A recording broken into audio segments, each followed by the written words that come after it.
noches. Les damos junto a Mariana Corradini la bienvenida a Periodistas, esta nueva emisión de lunes.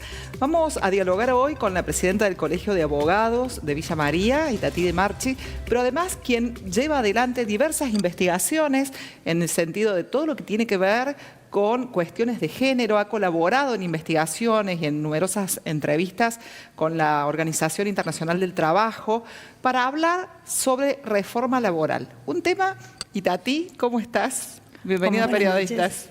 Un gusto enorme estar aquí, muchas gracias por el espacio. Cuando con Mariana por allí pensamos en los temas de agenda, sentimos que es un tema que cada vez que hay, digamos, una nueva gestión, vuelve a instalarse y quisiéramos saber por qué nunca se llega a la situación de fondo de lo que es la reforma laboral. ¿Podrías brindarnos un diagnóstico actual de este tema? Bueno, muy agradecida de nuevo por el espacio. Quizá haciendo una reflexión un poco en profundidad, creo que bueno, el lenguaje adquiere una importancia relevante en los tiempos que corren, ¿no? Y por algo, esta reforma laboral, como muy bien ustedes dicen, porque se trata de eso, no le he querido poner ni siquiera el nombre. Si nosotros nos aventuramos en la ley, esta ley ni siquiera se atreve a titular esta reforma como reforma, sino que le llama modernización laboral, ¿sí? Básicamente porque cada vez que se ha intentado una reforma laboral, se ha hecho con el propósito, o más bien con la falacia, una falacia nuevamente, de que generaría una expectativa de mayor cantidad de empleo, lo cual no ha ocurrido.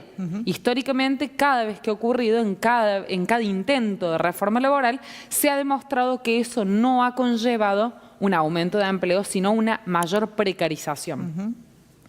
De hecho, un ejemplo como para cerrar la idea, un ejemplo de por qué, nos preguntamos por qué se habla de modernización laboral, digo, por qué no se dijo, por qué las cosas que no se nombran tienen aún mayor desprotección, porque carecen de palabras para ser nombradas. Entonces, se habla de una modernización laboral, pero por ejemplo, la reforma en ninguno de sus puntos habla de el atravesamiento cruel que tiene el derecho del trabajo con la inteligencia artificial. Hoy vivimos un impacto de inteligencia artificial absoluto. Sin embargo, la modernización laboral parece mentira. No dedica un artículo al impacto de la inteligencia artificial. Entonces, no es que hay una modernización laboral. Hay un nuevo intento de reforma y con ello de aniquilamiento a la parte más débil del vínculo laboral. De escucharte, sí, me surge que seguramente hace falta una modernización laboral que contenga, por ejemplo, ¿qué elementos? Yo creo, un poco yendo para atrás, yo creo que hay algunas reflexiones en las cuales quienes nos dedicamos al derecho del trabajo, me atrevo a aventurar que debiéramos coincidir, ¿no? Por un lado, el hecho de que las crisis económicas operan muchas veces como justificativo para este tipo de reforma, ¿no? Por otro lado, que los prototipos del derecho del trabajo, digo, el sistema de derecho del trabajo que se elige en cada país o en cada estado es resuelto siempre políticamente. Obvio. De una u otra forma siempre es resuelto políticamente. Por lo general, cuando se resuelve políticamente y se decide hábilmente o no tanto no ponerle el nombre de reforma laboral, es porque claramente detrás de esa modernización, o como le quieran llamar, hay una degradación económica y social del vínculo laboral, ¿no? Pero además también tenemos que ponernos de acuerdo en que el derecho del trabajo reclamaba a gritos readecuarse. Eso es una realidad. La ley de contrato de trabajo no había amparado ni regulaba normativamente la cantidad de modalidades de empleo que existían, que reclamaban a gritos ser reconocidas y que nosotros seguíamos persistiendo, digo nosotros cuando me refiero a quienes nos dedicamos al derecho del trabajo desde distintas vitrinas. Seguíamos insistiendo en aquel sistema, digo para que se entienda, decimos taylorista, fordista, en aquel sistema de la automotriz. Bien. En aquel sistema del ser humano poniendo piezas, sacando piezas, claro. Industrial, de la revolución industrial. Umberto Romagnoli, un doctrinario muy sabio que nos dejó solos hace un tiempo, italiano, decía, Chiputi era el típico trabajador del estado del bienestar, que llegaba a su casa con su mameluco azul, con sus manos callosas, su mujer estaba haciendo el arroz, de pronto se distraía mirando al televisor, mujeres empoderadas, y volvía el arroz rápido porque se quemaba. Ese hombre del estado de la protección, en donde no existía la perspectiva de género y que sabía que trabajaba en la Fiat y que se iba a jubilar en la Fiat. Eso dejó de ser una realidad hace mucho tiempo. Como dice José Saramago, pasamos del paradigma del trabajo a los trabajos. Si hacemos una encuesta mínima entre 15 jóvenes, ¿cuántos de esos 15 jóvenes nos van a decir que piensan jubilarse en el trabajo en el que están? Creo que ninguno. No existe. Es más, hay autores que hablan del fin del trabajo. Exacto. Del ¿no? fin de la era o por lo menos de la estabilidad en el Sí, trabajo. de la estabilidad del trabajo y del trabajo como también incluso del asalariado, ¿no? Exacto. Estábamos en esa realidad. Esa realidad existía hace mucho tiempo. Entonces digo, esa autocrítica es obligada. ¿Qué pasó que no fuimos quienes tenemos una responsabilidad en la protección de la vulnerabilidad de una de las partes en el trabajo, los que propusimos esa reforma que existía? La necesidad de que se produzca. Claro, porque también esto que vos decías, o sea, modernización como un nombre, pero el teletrabajo o el trabajo que está mediado no solo por la inteligencia artificial, que hay múltiples profesiones que se vieron afectadas, pero así en el medio de la frente, directamente, y hay otras que lo van a hacer dentro de poco, Sí. Pero sobre todo el tema del teletrabajo, que también el impacto fue pandemia, pero era algo que ya también se había instalado. No te olvides que nosotros tenemos una ley, la ley 27.555, que es una ley que rige en la Argentina desde que una pandemia sin precedentes a nivel mundial no nos golpeó la puerta, la derrumbó, la tiró abajo. Y salieron medio que apresurados, sin ningún tipo de contención, a generar una ley de teletrabajo que en realidad, en una opinión personal, no funciona nunca. O sea, digo, habiendo un antecedente de una ley de teletrabajo, ¿por qué esta modernización no toma eso y lo continúa? Yo tengo una opinión personal. ¿Cuál es? Siempre hablo de la uberización. Hoy existe un paradigma que yo lo llamo uberización. La uberización es esto de vení, sé tu propio jefe, maneja tus propios tiempos, logueate y deslogueate, lo cual quiere decir contratar y despedir, ¿no? De vuelta este lenguaje peligroso, falaz, este manejo de la pragmática que dice una cosa pero en realidad quiere decir otra cosa. Vení, maneja tus propios tiempos, viví con nosotros la aventura de manejar en tu propia moto al filo entre dos colectivos, pero sé feliz. O la bici. O sé feliz, maneja tus propios tiempos. ¿Por qué es que esta ley no dedica ni un artículo, los autores de la modernidad no dedican ni un artículo a eso, que es una realidad? Porque, opinión personal, sienten que ese partido en algún punto está ganado. Porque hay una especie de entendimiento cultural de no depender. Sí, sí. Y digo, la relación de dependencia era protección, la entendíamos como una protección, ¿no? Está bueno lo que vos planteas porque si yo te escucho. Entonces, lo que están no llamando, pero de alguna forma presentando como un cambio laboral que se tendría que venir, que es justo el segmento del DNU que está suspendido por la justicia, en realidad lo que menos tiene de moderno. Estamos hablando de los mismos paradigmas de hace varias décadas atrás con los mismos objetivos de pauperización y precarización. En una legislación rudimentaria, con términos confusos, y que además, esto creo que me parece, siento humildemente que es muy importante, no protege a las pymes. Eso es otra falacia. Las pequeñas y medianas empresas quedan absolutamente desprotegidas. De hecho, a modo de recuerdo, traigo, hay un artículo que se llama el Fondo de Cese, ¿no? El Fondo de Cese en el DNU, suspendido, Sí. no ha dejado de tener vigencia. Está suspendido en su aplicación. Hablaba del Fondo de Cese como obligatorio. Yo quiero recordar que hace un año atrás hubo un panfleteo en el Congreso de algo que se llamó mochila austríaca. La mochila austríaca, lo que se presentaba como poética o como romántica, como un trabajador que iba a llevar en su mochila su antigüedad de un trabajo al otro y que iba a retirar el fondo de cese y que iba a estar muy feliz. Bueno, el fondo de cese no funcionó. Por eso en la ley terminó siendo optativo. Sí, claro. ¿Por qué terminó siendo optativo? Digo, nos preguntamos, ¿por qué? Porque a la pyme le cargaba un costo más. Todas las pequeñas y medianas, todas las empresas de Argentina tenían que depositar en una cuenta, por la masa salarial completa. Digo, parte de la premisa de que todas las empresas son evasoras. Digo, soy una pyme, tengo 4 empleados, quiero cumplir la ley. Y quiero despedir, si es que tengo que despedir, por alguna justa causa. Si es que existiera, con razón, si tengo que despedir. Pero parte de la idea de la evasión. Claro. Y le pone a la pyme un costo más, cuando en realidad lo que se tuvo que haber discutido es por qué la pyme paga la misma carga social que una multinacional. está claro. Tenemos que hacer una pausa. Sigue siendo, para retomar, Sí. realmente muy, muy interesante cada uno de estos conceptos y lineamientos que, bueno, pareciera que la revolución de la alegría todavía está vigente, ¿no? Para quienes tienen que trabajar. Esto que decías vos, ¿no? De los discursivos y de las palabras y de la nominación, lo traigo nuevamente porque me parece que es fundamental y por donde entran estas cosas. En el segundo bloque vamos a hablar de este tema y de otros que tienen que ver también ya con el plano local de Villa María, Exactamente, con relación a la justicia y al Colegio de Abogados. Ya volvemos.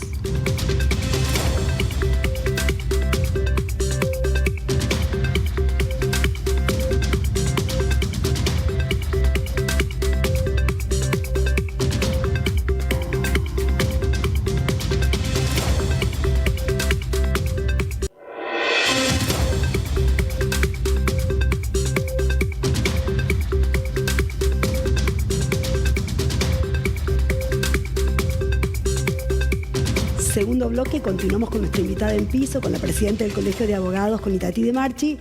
Y si bien nos corremos un poquito de la reforma laboral o de la pseudo reforma laboral, para ubicarnos en otro tema del cual Itatí es especialista como docente, además de como abogada, y que tiene que ver con la violencia y el acoso en el mercado laboral, un trabajo que ha realizado para la Organización Internacional del Trabajo. Itatí, ¿no es así? Sí. La realidad es que participamos en un grupo de investigadores junto con la Organización Internacional del Trabajo de esto que tiene que ver con un flagelo diario en el mundo del trabajo con un especial número y porcentaje vinculado al grupo, a uno de los grupos más postergados de la sociedad, que es el de las mujeres, sin duda. El convenio 190, a grandísimos rasgos, habla de una realidad extramuros del vínculo laboral. Digo, la violencia y el acoso en el mundo del trabajo se debe ver por fuera del binomio empleador-empleadora, trabajador-trabajadora. Siempre digo que invita a la sociedad toda a sospechar ahí donde parece que no. ¿No? Ahí donde parece que no, ahí donde hay un chiste que nos reímos por reírnos y por no quedar mal en el grupo, ahí hay alguien que puede estar sintiéndose violentada por ese chiste, ¿no? Ahí donde parece que no, el convenio 190 te invita a sospechar, a ser testarudo, a ver más allá de lo que podés mirar, a tener una observación que vaya mucho más allá del simplemente contemplar, a entender que como sociedad tenemos que ver en un doble sentido. Cuando una situación de violencia o acoso ocurre en el mundo del trabajo, tenemos que ver en el sentido de responsabilidad social y tenemos que ver más allá de mirar. Hay en el equipo de trabajo, en el grupo de investigación, que hicimos una investigación amplia de más de 100 encuestas, tanto actores sociales como empresarios, entidades sindicales y Estado en todas sus reparticiones. Entendimos que con números duros, que uno de los grandes problemas de la violencia y del acoso en el mundo del trabajo es el caso del testigo mudo. El 43% de los entrevistados y entrevistadas, reconocieron haber sido testigo de una situación de acoso o violencia y no haberlo podido decir. De ese 43%, el 80% no lo pudo verbalizar por miedo a perder el trabajo. Claro, el ejercicio del poder, ¿no? ¿Cómo actúa ahí? Imaginemos la cantidad que dijo que no vio. Claro. Víctimas, mujeres mayoritariamente. La mayor parte son mujeres, diversidades sexuales y además esto de el callarse, la necesidad de, en varios protocolos que yo tuve la posibilidad de redactar para entidades sindicales y para empresas, esto de generar una caja de herramientas, ¿no? Llegar al trabajador, a la persona que trabaja con un lenguaje claro, sencillo, llano, para hacer entender lo que ocurre y en lo que todos tenemos que ver. Una caja de herramientas que tiene que ver un espacio diferenciado del sector de reclamos generales. Claro. ¿Por qué? Porque en el trabajo también se genera esto de la habitualidad de ¿viste lo que pasó? Sí. ¿Viste lo que pasó con tal? ¿Te enteraste? Sacarlo de ese contexto de la habitualidad, del contarse unos con otros, poner un sector apartado, la confidencialidad, la necesidad de que el médico, que es el primer testigo muchas veces de lo que está ocurriendo, tenga también una capacitación en este tema. Y el ayudar y el capacitar también al testigo, el acompañamiento al testigo. Claro. Sí, también mucha sensibilización hace falta en ese sentido. Claro. Bueno, decíamos con Mariana también hacer parte de la agenda local con relación a la accesibilidad, que es otro por allí tema que a veces se nombra mucho, pero en el hacer o en la praxis estamos bastante lejos. Le dieron un paso importante. Sí, por eso. En la praxis, ¿qué es lo que está ocurriendo con relación a la accesibilidad en el tema de los edificios de Villa María? Del edificio de justicia. Sí, de justicia, sí. Parece mentira. Que el acceso a la justicia no sea para todos. Tenga tantas escaleras que no se puede usar. Que no sea para todos. Parece mentira que el acceso a la justicia sea un privilegio para algunos y para que otros con limitación funcional no puedan ingresar, no podían ingresar. Hasta antes de este reclamo que hicimos insistentemente, la persona con una discapacidad o con una limitación funcional tenía que activar todo un protocolo que implicaba avisarle al seguridad, avisar de adentro salir, autorizarle el ingreso. Todo esto implicaba primero la revictimización, la humillación de la persona esperando en la puerta, tanto de la ciudadanía, fundamentalmente, como de la abogacía, los abogados y abogados que trabajamos en tribunales y que teníamos alguna limitación funcional, no podíamos ingresar al edificio de tribunales. Claro. Hicimos una presentación bajo procedimiento de amparo, mencionando toda la normativa internacional, parece mentira, la normativa internacional y nacional de protección a la persona con discapacidad y con limitación funcional. Y bueno, finalmente desde la Administración General de Justicia nos han avisado que un grupo de arquitectos ya trabaja en la rampa, pero como medida transitoria pedimos que se garantice el acceso y se está habilitando, ya está en inicio de ejecución de obra, en la puerta de ingreso por calle San Juan, pero hemos pedido que se señalice desde el ingreso de tribunales hasta la calle San Juan, se señalice por dónde entran. Por dónde, Está bueno. Sí. Y esto seguro viene de la mano de otro proyecto, el que ustedes también están trabajando, un proyecto de larga data en Villa María, impulsado por el intendente Castelo, bueno, desde su anterior gestión, y que tiene que ver con una ciudad judicial para Villa María. Sí, por lo pronto contarles que nuestra intención en este momento es que se garantice en el edificio que está todos los servicios que se deben garantizar para que la ciudadanía y para que la abogacía no transiten una trampa mortal. Bien. El edificio de tribunales tiene mucho para refuncionalizar y no podemos esperar a la ciudad judicial para que eso se refuncionalice. Por ejemplo, las salas de audiencia de tribunales, que cuando uno dice sala de audiencia pareciera que fuera una cosa corporativa de la abogacía. La sala de audiencia es donde un testigo dice que vio un accidente de tránsito, donde una víctima cuenta la situación en la que se encuentra, que está atravesando. Hoy no garantiza la confidencialidad, la intimidad. Hay salas de audiencia que se están dando en un pasillo de tribunales. Realmente no se garantiza el servicio de justicia, sobre todo de confidencialidad. Claro. O que están en el quinto piso. O que están en el quinto piso. Yo, sinceramente, si estoy en una situación en la que solo quiero que sepa mi abogado o abogada y el juez, y sé que todo el mundo en tribunales está sabiendo mi situación, sinceramente no sé si recurro a la justicia. No está garantizada la tutela judicial efectiva. No está garantizada la justicia. Por lo tanto, primero, antes que nada, vamos a ir por el reclamo de que los espacios de tribunales, tal como está, garanticen el sistema de justicia como se prometió en nuestra Constitución Nacional. Los ascensores no andan. La puerta trasera por la cual ingresábamos los abogados sin tener que sufrir el clima hostil de tener que dar toda la vuelta, no está habilitada y, como vos me decías, no vamos a cesar ni un segundo en tener la ciudad judicial que merecemos y que además prácticamente toda la provincia hoy tiene. Eso está situado, porque dialogábamos antes de ingresar al aire, en el sector de Ruta 158. Exactamente, exactamente. Ahí están emplazados los terrenos en donde se pretende construir el terreno de la ciudad judicial, el edificio de la ciudad judicial. Mira qué pregunta por ahí básica. ¿Es una ciudad, judicialmente hablando, una ciudad muy activa, Villa María, concentra una gran región? Sí, claro. Sí, claro. Judicialmente concentra zonas aledañas como James Craig, Pugio, Las Perdices,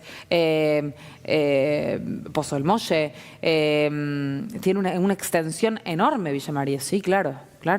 Sí. Fíjate todo lo que implica también Arroyo Cabral. el no resolver cuestiones básicas, claro, ¿no? Para la garantía, ¿no? Para la garantía de la ciudadanía. Es una necesidad de la ciudadanía a nivel regional. A nivel regional, sin duda.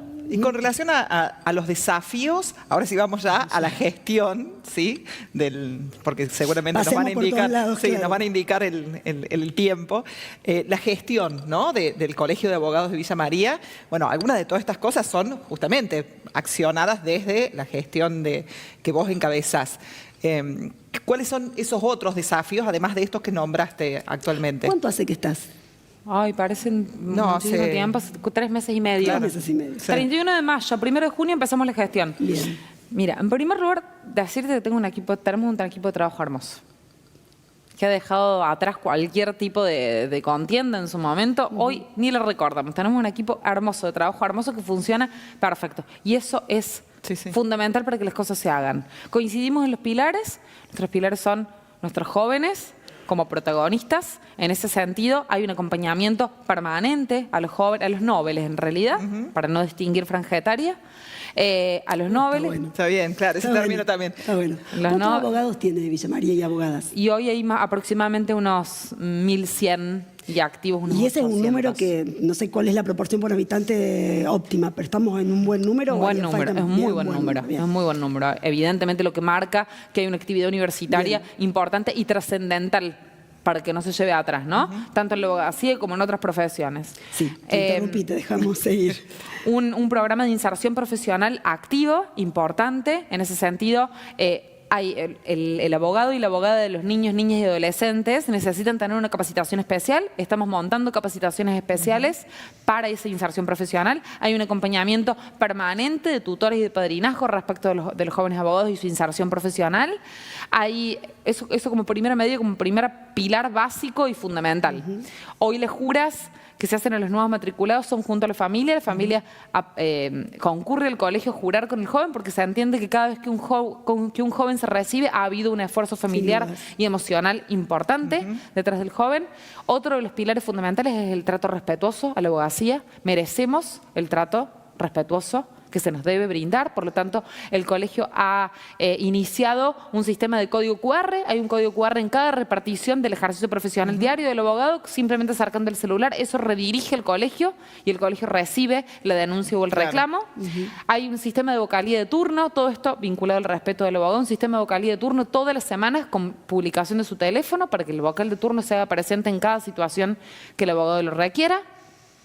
Un sistema de protección a los jubilados, a los eméritos, con un seguimiento diario respecto de la remuneración digna para los abogados eméritos que ya no están ejerciendo activamente la profesión, y sobre todo, fundamentalmente, una explosión de la usina de academia e investigación. Hoy hay 8 salas académicas de las diferentes ramas funcionando con capacitaciones permanentes y con una comisión de vigilancia que se encarga del buen funcionamiento de la administración de justicia en cada rama del derecho. Es muchísimo, y además cuando pensamos que hay un desfinanciamiento de la educación, ¿no?, de la educación pública, de CONICET y de todo lo que se investiga, que las instituciones tengan que seguir batallando en esto, realmente es fundamental, pero bueno, es importante que se haga, ¿no? Claro que sí. Claro.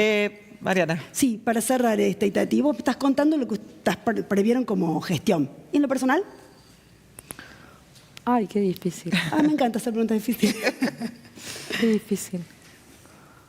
En lo personal,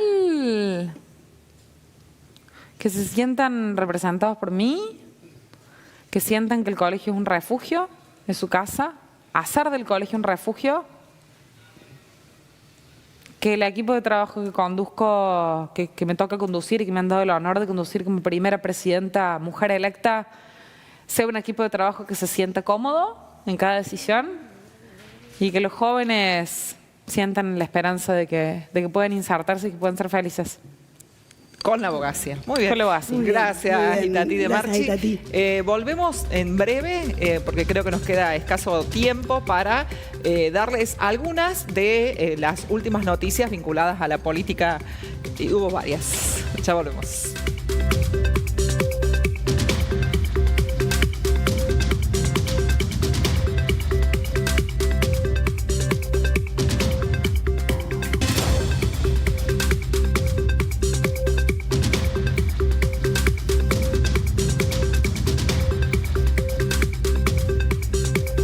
Decir algunas de las cosas que dejó la presencia de Itatí de Marchi y sobre todo esto que decía, algo que nosotros pensamos que ni siquiera se animan a nombrar, que es la modernización, tal vez para dejar o para brindar, si se quiere, un oscurantismo en lo que implica una verdadera reforma laboral.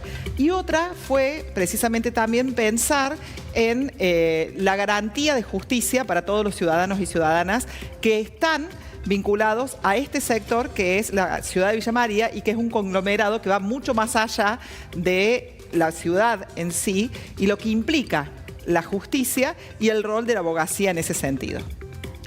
A mí me toca destacar los 3 grandes temas políticos que nos deja la semana y también lo que quedó de la semana pasada. Primer tema importantísimo, sobre mediados de la semana anterior, Eduardo Castelo con su equipo de trabajo festejó los 25 años de este proyecto político que lo llevó a la Intendencia por primera vez allá sucediendo a Beglia cuando recién comenzaba esta etapa democrática. Hubo celebración y hubo en esa instancia reflexión también en relación con el proyecto. Segundo elemento que nos dejó la semana pasada, concretamente el fin de semana, el ministro de Cooperativas y Mutuales, el villamariense Martín Gil, finalmente pidió licencia sin goce de sueldo para resolver su situación judicial vinculada con un caso de violencia de género que lo tiene como denunciado. Y tercer elemento, y no menor, que nos va a dejar esta semana es la presencia nuevamente en Villa María del gobernador Yarlora. Llega el miércoles, va a cumplir una serie de actos. ¿Por qué digo que no es un dato menor? Porque Yarlora está llegando de una vuelta, de una gira bastante prolongada por el exterior, por Estados Unidos y otros lugares del mundo. Y una de las primeras cosas que hace al volver a Argentina es estar en Villa María. Va a estar el miércoles a las 4 de la tarde en el Parque Pereira y Domínguez. Paula. Con todas las noticias políticas que tenemos en esta semana y en la que pasó, nos despedimos hasta un próximo encuentro. Pueden recuperar estos contenidos jueves y domingos a la hora 21:30 en las redes oficiales también de UniTV. Agradecemos a Lilo Indumentaria, colección ya primavera-verano, para poder ir allí y conocer lo que viene en colores y en tendencias.